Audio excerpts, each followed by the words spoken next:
नमस्कार दोस्तों, स्वागत है आपका आज के मुख्य समाचार में, जिसमें सबसे पहली और बड़ी खबर में आपको बताएंगे कि मध्य प्रदेश छत्तीसगढ़ में जरूर मिलेगी कांग्रेस को जीत और तेलंगाना में भी सरकार बनाएगी कांग्रेस। राहुल गांधी ने दहाड़ते हुए कर दिया ये बड़ा दावा। दूसरी खबर में जिक्र होगा कि बीजेपी से हाथ मिलाते ही जेडीएस में लगी इस्तीफों की झड़ी, पार्टी उपाध्यक्ष समेत कई नेताओं ने दिया इस्तीफा। तीसरी खबर में आपको बताएंगे कि सीएम हेमंत विश्व शर्मा के खिलाफ हल्ला बोल, प्रदेश महिला कांग्रेस ने दर्ज कराई शिकायतें, पूरा मामला आपको बताएंगे दोस्तों। चौथी खबर में जिक्र होगा कि निलंबित हो सकते हैं रमेश विधुड़ी, बेचारा सहित इन शब्दों को माना गया असंसदीय। विवादित टिप्पणी मामले में बढ़ सकती है विधुड़ी की मुसीबतें। और खबर में आगे जिक्र होगा कि चुनाव से पहले बीजेपी को बड़ा झटका, सिंधिया समर्थक एक और नेता की कांग्रेस में वापसी। दोस्तों, हर एक खबर की गहराई में आपको ले जाएंगे, लेकिन उससे पहले अगर आपको भी ऐसा लगता है कि मध्य प्रदेश राजस्थान के साथ साथ 2024 में भी बन रही है इंडिया गठबंधन की सरकार और राहुल गांधी बनने जा रहे हैं प्रधानमंत्री, तो वीडियो को कीजिए लाइक और चैनल को सब्सक्राइब करके बेल आइकन दबाइए और कमेंट में लिखिए जय हिंद। रुक करते हैं सबसे पहली और बड़ी खबर की तरफ। मध्य प्रदेश छत्तीसगढ़ में जरूर मिलेगी जीत, तेलंगाना भी जीत सकती है कांग्रेस, राहुल गांधी ने कर दिया है ये दावा। जी हां दोस्तों, आपको बता दें कि कांग्रेस नेता और वायनाड से पार्टी के लोकसभा सदस्य राहुल गांधी ने शनिवार को राजधानी दिल्ली में एक कॉन्क्लेव के दौरान आगामी विधानसभा चुनावों को लेकर महत्वपूर्ण टिप्पणी की। प्रतिदिन मीडिया नेटवर्क के द कॉन्क्लेव 2023 इवेंट में इस साल 5 राज्यों में होने वाले चुनावों में कांग्रेस की संभावना के बारे में पूछे जाने पर राहुल गांधी ने कहा कि अभी हम तेलंगाना जीत रहे हैं, मध्य प्रदेश और छत्तीसगढ़ में हम निश्चित तौर पर जीत रहे हैं, राजस्थान में हम बहुत करीब हैं और हमें लगता है कि हम जीतने में सक्षम होंगे। राहुल गांधी से जब पूछा गया कि अपने इस दावे का समर्थन में उनके पास क्या तथ्य है, तो उन्होंने कहा कि हमने कर्नाटक में एक बहुत ही महत्वपूर्ण सबक सीखा और वो सबक ये था कि भाजपा ध्यान भटकाती है, हम लोगों का ध्यान भटकने नहीं देंगे, वो मुद्दे नहीं रहने देंगे जो भाजपा चाहती है उठाए जाएं, और जो वास्तविक के मुद्दे हैं, जो जनता जिससे सीधे सीधे प्रभावित होती है, चाहे वो बेरोजगारी का मुद्दा हो या फिर महंगाई का मुद्दा हो या कोरोना में जिस प्रकार से लाखों लोगों की जान गई उसका मुद्दा हो, हम ऐसे मुद्दों को उठाएंगे जिसका जनता से सीधा सरोकार हो और ऐसे नैरेटिव बीजेपी को नहीं बनाने देंगे जिससे जनता का ध्यान भटकाया जा सके। तो दोस्तों, क्या आपको भी ऐसा लगता है कि कर्नाटक की तर्ज पर ही अब राजस्थान, मध्य प्रदेश, छत्तीसगढ़ सारे राज्यों में जीतेगी कांग्रेस पार्टी और 2024 के लोकसभा चुनाव में भी जीत दर्ज कराएगी? कमेंट में अपनी राय जरूर बताइए। वीडियो अभी तक लाइक नहीं किया तो लाइक जरूर कीजिएगा। रुक करते हैं अगली ब्रेकिंग न्यूज की तरफ। बीजेपी से हाथ मिलाते ही जेडीएस में लगी इस्तीफों की झड़ी, पार्टी उपाध्यक्ष समेत कई नेताओं ने कर्नाटक में दिया इस्तीफा। जी हां दोस्तों, आपको बता दें कि कभी कर्नाटक में कांग्रेस के साथ सत्ता में रही जनता दल ने अब भारतीय जनता पार्टी का दामन थाम लिया है। दोनों दलों ने मिलकर 2024 का लोकसभा चुनाव लड़ने का फैसला किया, लेकिन उससे पहले जेडीएस को बड़ा झटका लग गया है। पार्टी की राज्य इकाई के उपाध्यक्ष सैयद सैफुल्लाह साहब ने अपने पद से इस्तीफा दे दिया है। जहां दोस्तों, अपना इस्तीफा जेडीएस के प्रदेश अध्यक्ष के पद से उन्होंने दिया और कहा कि उन्होंने जेडीएस छोड़ने का फैसला इसलिए लिया है क्योंकि उनकी पार्टी ने बीजेपी से हाथ मिला लिया है। तो दोस्तों, बीजेपी से हाथ मिलाते ही जेडीएस को यह सबसे तगड़ा झटका लगा और पार्टी के उपाध्यक्ष तक ने इस्तीफा दे दिया। रुक करते हैं अगली ब्रेकिंग न्यूज की तरफ। असम के मुख्यमंत्री हेमंत विश्व शर्मा के खिलाफ हल्ला बोल, प्रदेश महिला कांग्रेस ने दर्ज कराई शिकायत। जी हां दोस्तों, मध्य प्रदेश के पूर्व मुख्यमंत्री कमलनाथ पर कथित टिप्पणी मामले पर असम प्रदेश महिला कांग्रेस ने मुख्यमंत्री हेमंत विश्व शर्मा के खिलाफ हल्ला बोला है। प्रदेश महिला कांग्रेस ने मध्य प्रदेश में एक चुनाव प्रचार के दौरान टिप्पणी को नफरती भाषण करार दिया। इसके खिलाफ कांग्रेस ने दिसपुर पुलिस स्टेशन में सीएम शर्मा के खिलाफ शिकायत दर्ज करा दी है। महिला कांग्रेस अध्यक्ष मीरा ने कहा कि 18 सितंबर को मध्य प्रदेश के विदिशा जिले में एक रैली के दौरान कथित बयान दिया था इन्होंने, और मुख्यमंत्री हेमंत पर आरोपों की झड़ी लगाते हुए उन्होंने कहा कि उनकी टिप्पणी कहीं ना कहीं सांप्रदायिक नफरत से प्रेरित दिखाई देती थी और इस दौरान उन्होंने सीएम हेमंत शर्मा के खिलाफ पुलिस से कानूनी धाराओं के तहत मामला दर्ज करने का आग्रह किया है। रुक करते हैं अगली ब्रेकिंग न्यूज की तरफ। निलंबित हो सकते हैं रमेश विधुड़ी, बेचारा सहित कई शब्दों को माना गया असंसदीय, विवादित टिप्पणी मामले ने पकड़ा तूल। जी हां दोस्तों, भाजपा सांसद रमेश विधुड़ी बेतुकी बयानबाजी से विपक्ष के निशाने पर आ गए हैं। उनके निलंबन के लिए विपक्षी दलों का दबाव बढ़ता जा रहा है और ऐसे में विधुड़ी के निलंबन का खतरा बढ़ गया है। संविधान के अनुच्छेद 105 क्लॉज 2 के तहत संसद में कही गई किसी भी बात को अदालत में चुनौती नहीं दी जा सकती, लेकिन लोकसभा अध्यक्ष को असंसदीय भाषा का इस्तेमाल करने वाले सदस्य के खिलाफ कार्रवाई करने का अधिकार है। स्पीकर नियम 373 के तहत किसी सदस्य के बुरे आचरण के लिए निलंबित करने का निर्देश दे सकते हैं और इस साल मानसून सत्र के दौरान विपक्ष के 4 सांसदों अधीर रंजन चौधरी, संजय सिंह, राघव चड्ढा और डेरेक ओब्रायन को निलंबित किया गया था। रुक करते हैं अगली ब्रेकिंग न्यूज की तरफ। चुनाव से पहले बीजेपी को झटका, सिंधिया समर्थक एक और नेता की कांग्रेस में वापसी। जी हां दोस्तों, केंद्रीय मंत्री ज्योतिरादित्य सिंधिया के वफादार और प्रभावशाली नेता प्रमोद टंडन शनिवार को कांग्रेस में फिर शामिल हो गए। इससे चुनावी राज्य मध्य प्रदेश में ऐसे नेताओं की संख्या 6 हो गई है। इंदौर निवासी प्रमोद टंडन भारतीय जनता पार्टी की प्रदेश कार्य समिति के सदस्य थे और उन्होंने हाल में बीजेपी छोड़ दी थी। टंडन और बीजेपी से नाता तोड़ चुके दो अन्य स्थानीय नेताओं रामकिशोर शुक्ला और दिनेश मल्हार को इंदौर में शनिवार को कांग्रेस के प्रदेश अध्यक्ष कमलनाथ की मौजूदगी में आयोजित कार्यक्रम के दौरान पार्टी में विधिवत शामिल किया गया था। वहीं दोस्तों, बीजेपी से मोहभंग होने पर कांग्रेस में लौटने वाले प्रमोद टंडन ज्योतिरादित्य सिंधिया और उनके दिवंगत पिता माधवराव सिंधिया के वफादार समर्थकों में गिने जाते रहे हैं। रुक करते हैं अगली ब्रेकिंग न्यूज की तरफ। मणिपुर सरकार के लिए चुनौती बनती जा रही है लूटे गए हथियारों की बरामदगी, चेतावनी का नहीं दिख रहा है कोई असर। जी हां दोस्तों, मणिपुर सरकार के लिए लूटे गए हथियारों की बरामदगी एक चुनौती बनती जा रही है। जातीय हिंसा प्रभावित मणिपुर में लूटी गई हजारों बंदूकों और गोला बारूद की बरामदगी अब अधिकारियों के लिए सर्वोच्च प्राथमिकता है, क्योंकि पिछले 115 दिनों में ऐसे 1/3 से भी कम हथियार बरामद किए गए हैं। कई वरिष्ठ सेवानिवृत्त पुलिस और सेना अधिकारियों ने भी कहा है कि बड़ी संख्या में लूटे गए हथियारों की बरामदगी प्राथमिकता के आधार पर की जानी चाहिए। सेवानिवृत्त lieutenant general L Nishikant Singh ने इस बात पर भी जोर दिया है कि जातीय शत्रुता को समाप्त करने के लिए मेतई और कुकी समुदाय के बीच हथियारों की बरामदगी और बातचीत बहुत महत्वपूर्ण है। रुक करते हैं अगली ब्रेकिंग न्यूज की तरफ। राजस्थान में फिर कांग्रेस सरकार, बोले सीएम अशोक गहलोत, सरकार के खिलाफ कोई लहर नहीं। जी हां दोस्तों, आपको बता दें कि राजस्थान के मुख्यमंत्री अशोक गहलोत ने शनिवार को कहा कि उनकी सरकार ने अपने मौजूदा कार्यकाल में बेमिसाल काम किया है और उन्होंने दावा किया है कि सरकार के खिलाफ कोई लहर नहीं है। गहलोत जयपुर के मानसरोवर में पार्टी के कार्यकर्ताओं के एक सम्मेलन को संबोधित कर रहे थे। उन्होंने कहा कि हमारे लिए गर्व की बात है कि अपनी उपलब्धियों से राजस्थान पूरे देश में चर्चा में आ गया है। पहली बार किसी सरकार के खिलाफ कोई लहर नहीं है। मुझे गर्व है कि सरकार ने जो काम किए वो बेमिसाल हैं। हमने हर परिवार तक पहुंचने का प्रयास किया। सीएम गहलोत ने पार्टी कार्यकर्ताओं से कहा कि किसी भी कीमत पर हमारी सरकार दोबारा सत्ता में आए, यह हमारा संकल्प होना चाहिए। हमने वादे निभाए हैं, तमाम मतभेद भुला दें, क्योंकि ये देश का सवाल है। राजस्थान विधानसभा में जीत देश को एक संदेश देगी। आपको बता दें कि राज्य में इस साल के आखिर में विधानसभा चुनाव प्रस्तावित है। कार्यक्रम में कांग्रेस अध्यक्ष मल्लिकार्जुन खड़गे और कांग्रेस नेता राहुल गांधी भी मौजूद थे। दोनों ने भी राज्य के अशोक गहलोत सरकार के कामकाज की प्रशंसा की। तो दोस्तों, क्या आपको भी ऐसा लगता है कि राजस्थान में फिर से आ रही है कांग्रेस की सरकार? कमेंट में अपनी राय जरूर बताइए। वीडियो अभी तक लाइक नहीं किया है तो लाइक जरूर कीजिएगा। रुक करते हैं अगली ब्रेकिंग न्यूज की तरफ, जिसमें आपको बता दें कि विंध्य में फिर दिखी बीजेपी में बगावत। नेता ने छोड़ी पार्टी, बीएसपी के टिकट पर लड़ सकते हैं चुनाव। मध्य प्रदेश चुनाव से बड़ी खबर। जी हां दोस्तों, आपको बता दें कि मध्य प्रदेश में चुनाव से पहले दल बदल का खेल जारी है। विंध्य अंचल में एक और बीजेपी नेता ने पार्टी से इस्तीफा देकर बसपा का दामन थाम लिया है। माना जा रहा है कि वो बसपा की तरफ से विधानसभा चुनाव लड़ेंगे। दरअसल सतना जिले की चित्रकूट विधानसभा सीट से बीजेपी के दावेदार सुभाष शर्मा उर्फ डेली ने भाजपा की प्राथमिक सदस्यता से इस्तीफा दे दिया है। डोली ने अपना त्यागपत्र भाजपा प्रदेश अध्यक्ष और जिला अध्यक्ष को भेज दिया है। हालांकि उन्होंने इस्तीफा देने के बाद चित्रकूट से चुनाव लड़ने का भी ऐलान कर दिया है। बीजेपी ने पहली सूची में चित्रकूट विधानसभा से पूर्व विधायक सुरेंद्र सिंह गहरवार को टिकट दिया है।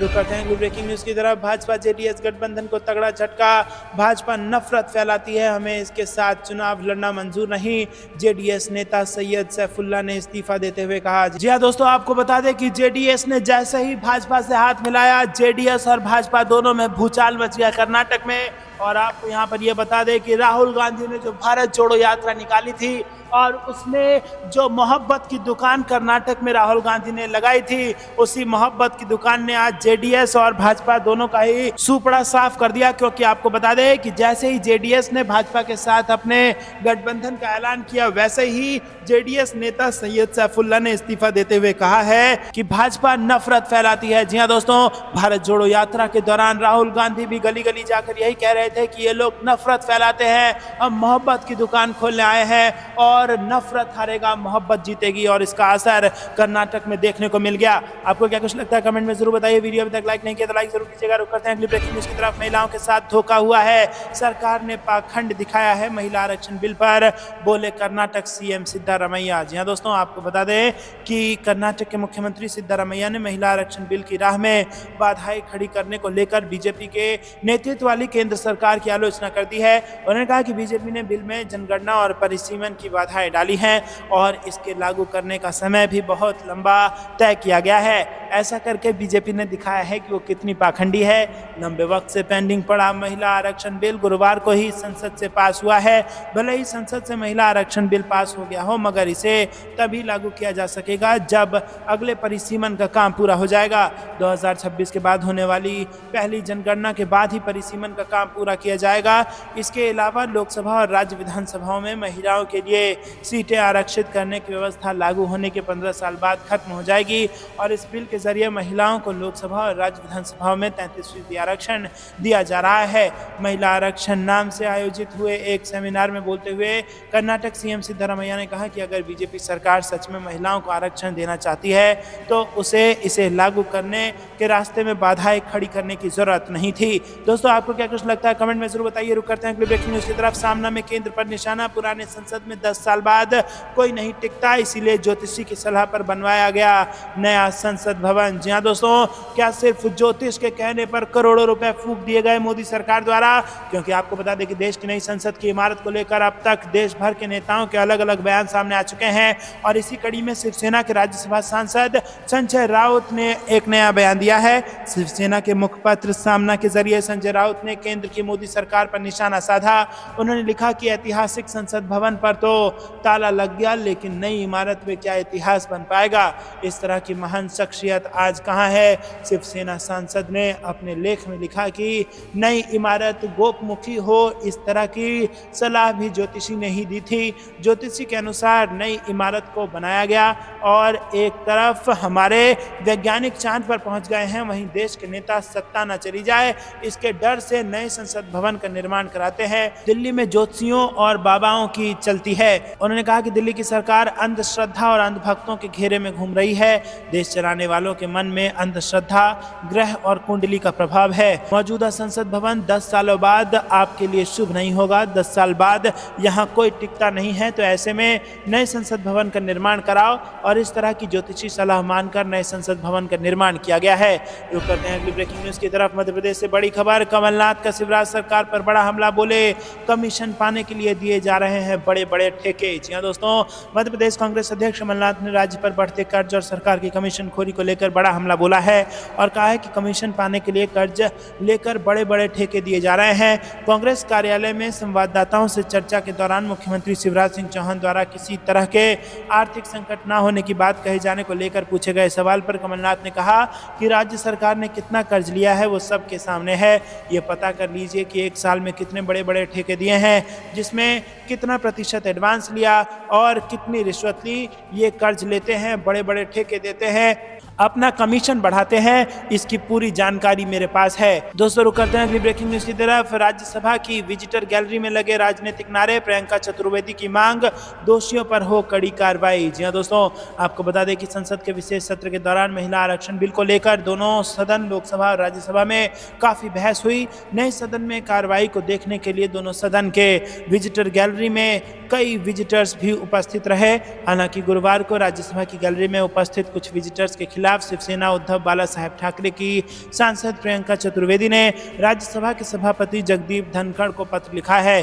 सांसद के मुताबिक गैलरी में उपस्थित कुछ विजिटर्स के द्वारा राजनीतिक नारेबाजी की गई। सांसद प्रियंका चतुर्वेदी ने 22 सितंबर को सभापति को पत्र लिखा। समाचार एजेंसी ANI से बात करते हुए प्रियंका चतुर्वेदी ने कहा कि मैंने राजस्थान अध्यक्ष को एक पत्र लिखा है। 21 सितंबर को जब सदन की कार्रवाई चल रही थी तो गैलरी में मौजूद विजिटर्स, विशेषकर महिलाएं, राजनीतिक नारे लगाए जा रहे थे। रहे और संसद ने इस विजिटर के खिलाफ सख्त कार्रवाई की मांग की है। रुक करते हैं अगली ब्रेकिंग न्यूज की तरफ। मामा सबसे बड़े माइनिंग माफिया, कमलनाथ का मुख्यमंत्री शिवराज पर सबसे बड़ा आरोप। जी हां दोस्तों, मध्य प्रदेश में चुनाव से पहले जुबानी जंग तेज हो गई है। दोनों पार्टियां राजनीतिक वार पलटवार कर रही हैं। प्रदेश कांग्रेस अध्यक्ष कमलनाथ ने राज्य में हो रहे अवैध खनन को लेकर मुख्यमंत्री शिवराज सिंह चौहान और उनकी सरकार पर बड़ा हमला बोला। उन्होंने कहा कि मामा सबसे बड़े माइनिंग माफिया हैं। साथ ही कमलनाथ ने उनको प्रायश्चित यात्रा निकालने की सलाह दी है। कमलनाथ ने सोशल मीडिया प्लेटफॉर्म एक्स पर पोस्ट किया और कहा कि प्रदेश में अवैध खनन खुद शिवराज सरकार करा रही है और लगता है कि मामा खुद सबसे बड़े माइनिंग माफिया बनते जा रहे हैं। यह निशाना उन्होंने विदिशा जिले के गंजबाज सौदा में हो रहे अवैध खनन को लेकर साधा। साथ ही कमलनाथ ने मुख्यमंत्री से सवाल किया कि मैं आपसे जानना चाहता हूं कि पहाड़ों में यह अवैध खनन कराने के लिए आपने खुद कितना कमीशन लिया है। यह कौन सा विभाग है जिसके कारण वन विभाग, खनन विभाग और पुलिस सभी के हाथ बंधे हैं। दोस्तों रुक करते हैं अगली ब्रेकिंग न्यूज की तरफ। अखिल भारतीय जाट महासम्मेलन ने केंद्र में आरक्षण के लिए भरी हुंकार, आंदोलन के इशारे से गर्मा गई सियासत। जी हां दोस्तों, मेरठ में अखिल भारतीय जाट महासभा की ओर से केंद्र में आरक्षण की मांग को लेकर कंकड़खेड़ा के शगुन फार्म हाउस में प्रांतीय सम्मेलन का आयोजन किया गया। सम्मेलन में जाटों ने आरक्षण के लिए हुंकार भरी। मुख्य वक्ता चौधरी नरेश टिकैत ने कहा कि जाटों को आरक्षण मिलना चाहिए और इसको हर क्षेत्र में सर्वाधिक योगदान जाटों का रहा है। आरक्षण समाज का हक है। आज किसी के लिए उत्तर प्रदेश के अन्य राज्यों से भी जाट समाज के लोग आज जुड़े हैं। दोस्तों रुक करते हैं अगली ब्रेकिंग न्यूज की तरफ। पूर्व मंत्री दीपक जोशी का भाजपा पर हमला, कहा झूठ का ओलंपिक हो तो शिवराज हो सकते हैं गोल्ड मेडलिस्ट। जी दोस्तों, भाजपा छोड़ कांग्रेस में शामिल हुए पूर्व मंत्री दीपक जोशी शनिवार को सतना प्रवास पर पहुंचे। इस दौरान उन्होंने भाजपा पर हमला बोलते हुए कहा कि सनातन की बात करने वालों को गाय नहीं चीतों की चिंता है। उन्होंने सीएम शिवराज पर भी निशाना साधते हुए कहा कि अगर कहीं झूठ का ओलंपिक हो तो शिवराज उसमें गोल्ड मेडलिस्ट बन सकते हैं। रुक करते हैं अगली ब्रेकिंग न्यूज की तरफ। पहले अचानक पहुंचे जेडीयू ऑफिस, फिर राबड़ी आवास का रोक। बिहार में कुछ बड़ा करने वाले हैं नीतीश कुमार। जी दोस्तों, मुख्यमंत्री नीतीश कुमार अचानक आरजेडी सुप्रीमो लालू यादव से मुलाकात करने राबड़ी आवास पहुंचे और इससे पहले उन्होंने अपनी पार्टी जेडीयू कार्यालय में पार्टी पदाधिकारियों से मुलाकात की थी, जिसके बाद वो सीधे लालू यादव से मिलने के लिए निकल पड़े। अचानक इस मुलाकात को लेकर अटकलों का बाजार गर्म हो गया है। चर्चा इस बात की हो रही है कि सोमवार को होने वाली स्पेशल कैबिनेट की बैठक में नीतीश सरकार कोई बड़ा फैसला ले सकती है और कहा जा रहा है कि बिहार के 4 लाख नियोजित शिक्षकों को राज्य कर्मचारी का दर्जा देने के मामले में भी सरकार जल्द बड़ा फैसला ले सकती है। साथ ही इंडिया गठबंधन के सीट शेयरिंग फार्मूले पर भी चर्चा हो सकती है। दोस्तों करते हैं अगली ब्रेकिंग न्यूज की तरफ। यूपीए सरकार बनते ही तुरंत लागू किया जाएगा महिला आरक्षण बिल, राहुल गांधी का बड़ा ऐलान। जी दोस्तों, राहुल गांधी ने नवंबर दिसंबर तक होने वाले 5 राज्यों के विधानसभा चुनाव को लेकर बड़ा दावा किया। एक कार्यक्रम में राहुल गांधी ने कहा कि हम तेलंगाना जीत सकते हैं, जबकि मध्य प्रदेश और छत्तीसगढ़ में कांग्रेस पक्का जीत रही है। राजस्थान में भी काफी नजदीकी मुकाबला होगा। राहुल गांधी ने कहा कि तेलंगाना में बीजेपी मुकाबले में कहीं नहीं है। बात अगर छत्तीसगढ़ और मध्य प्रदेश की करें तो इन दोनों ही जगहों पर नैरेटिव हम लोग ही तय कर रहे हैं। राजस्थान में अभी हमारी सरकार है और यहाँ के लोग कह रहे हैं कि सरकार के खिलाफ कोई गुस्सा नहीं है, हालांकि ये मुकाबला नजदीकी हो सकता है। कांग्रेस के सांसद राहुल गांधी ने भारत जोड़ो यात्रा को लेकर भी भारतीय जनता पार्टी पर निशाना साधा। उन्होंने कहा कि बीजेपी और मीडिया विपक्ष की बात को सही तरीके से लोगों तक नहीं पहुंचने देती है। ऐसे में उन्होंने लोगों तक पहुंचने के लिए भारत जोड़ो यात्रा का सहारा लिया। सरकार ने इसमें भी कई तरह की अड़चन लगाने की कोशिश की। लोगों से सीधे जाकर मिलना ज्यादा अच्छा रहता है। रुक करते हैं ब्रेकिंग न्यूज की तरफ। महिला आरक्षण विधेयक पारित करने में सभी दलों के प्रयासों पर गर्व होना चाहिए, सीजेआई डीवाई चंद्रचूड़ का बयान। जी दोस्तों आपको बता दें कि प्रधान न्यायाधीश डीवाई चंद्रचूड़ ने शनिवार को कहा कि महिला आरक्षण विधेयक पारित होने के दौरान संसद में दिखाए गए सभी दलों के प्रयासों पर गर्व होना चाहिए। बार काउंसिल ऑफ इंडिया द्वारा आयोजित अंतर्राष्ट्रीय अधिवक्ता सम्मेलन के उद्घाटन सत्र को संबोधित करते हुए उन्होंने कहा कि ऐसी भावना संविधान के निर्माण के दौरान दिखी थी, जब दलगत और परस्पर विरोधी विचारधाराओं से ऊपर उठकर सदस्य संविधान का मसौदा तैयार करने के लिए एक साथ आए। उन्होंने कहा कि न्याय तक पहुंच को सुविधाजनक बनाने के लिए संस्थागत सहयोग ही रास्ता है और उन्होंने राष्ट्र, संस्थाओं और व्यक्तियों के बीच जुड़ाव की आवश्यकता पर प्रकाश डाला। सीजेआई ने कहा कि जहां न्यायपालिका कानून के शासन को बरकरार रखती है, वहीं बार एक महत्वपूर्ण भूमिका निभाता है। वकील व्यावसायिक दक्षता और सीमा पार लेन देन में मदद करते हैं और राष्ट्रीय कल्याण और आर्थिक विकास में योगदान देते हैं। रुक करते हैं अगली ब्रेकिंग न्यूज की तरफ। रमेश विधुड़ी मामले में लोकसभा अध्यक्ष ने दिए जांच के आदेश, एथिक्स कमेटी को भेजने की तैयारी। जी हां दोस्तों, बीजेपी सांसद रमेश विधुड़ी की अमर्यादित टिप्पणी का मामला अभी शांत नहीं हुआ है। अब लोकसभा अध्यक्ष ओम बिरला इस मामले को एथिक्स कमेटी को भेजने की तैयारी में है। रुक करते हैं अगली ब्रेकिंग न्यूज की तरफ। कांग्रेस ने की मांग, राज्य निर्वाचन आयोग की निगरानी में हो नगर निकाय चुनाव। जी हां दोस्तों, यहां पर कांग्रेस ने जम्मू कश्मीर में स्थानीय नगर निकाय और पंचायत चुनाव अलग अलग चुनाव प्राधिकारों के अधीन कराए जाने के प्रदेश प्रशासन के फैसले पर प्रश्न चिन्ह लगाते हुए कहा है कि ये दोहरा मापदंड क्यों अपनाया जा रहा है, प्रशासन को अपना फैसले पर पुनर्विचार करना चाहिए। दोस्तों रुक करते हैं अगली ब्रेकिंग न्यूज की तरफ। शिवराज की घोषणा मशीन डबल स्पीड से चल रही है, जनता प्रलोभन में आने से बचे, कमलनाथ ने दिया ये बड़ा बयान। जी हां दोस्तों, मध्य प्रदेश के पूर्व मुख्यमंत्री इंदौर में कई कार्यक्रमों में शामिल हुए और उन्होंने प्रदेश की भाजपा सरकार को कई मुद्दों पर घेर लिया। युवाओं, अग्रवाल समाज के प्रतिनिधियों और कांग्रेसियों से उन्होंने संवाद किया। रुक करते हैं अगली ब्रेकिंग न्यूज की तरफ। वाराणसी में पीएम नरेंद्र मोदी की सुरक्षा में बड़ी चूक, काफिले के पास पहुंच गया था युवक। जी हां दोस्तों, घटना को लेकर DSP Kashi zone RS Gautam ने कहा है कि युवक को पकड़ लिया गया है और उसने अपना नाम कृष्ण कुमार बताया है। वो बीजेपी का ही कार्यकर्ता है और वो पुलिस की कस्टडी में है। मामले में आगे की कार्रवाई की जा रही है। तो दोस्तों, ये थी दिन भर की सारी जरूरी और बड़ी खबरें। अंत तक बने रहने के लिए बहुत बहुत धन्यवाद। जाने से पहले वीडियो को कीजिए लाइक और चैनल को सब्सक्राइब करके बेल आइकन दबाइए और कमेंट में लिखिए जय हिंद। अभी के लिए इतना ही। जय हिंद, जय भारत।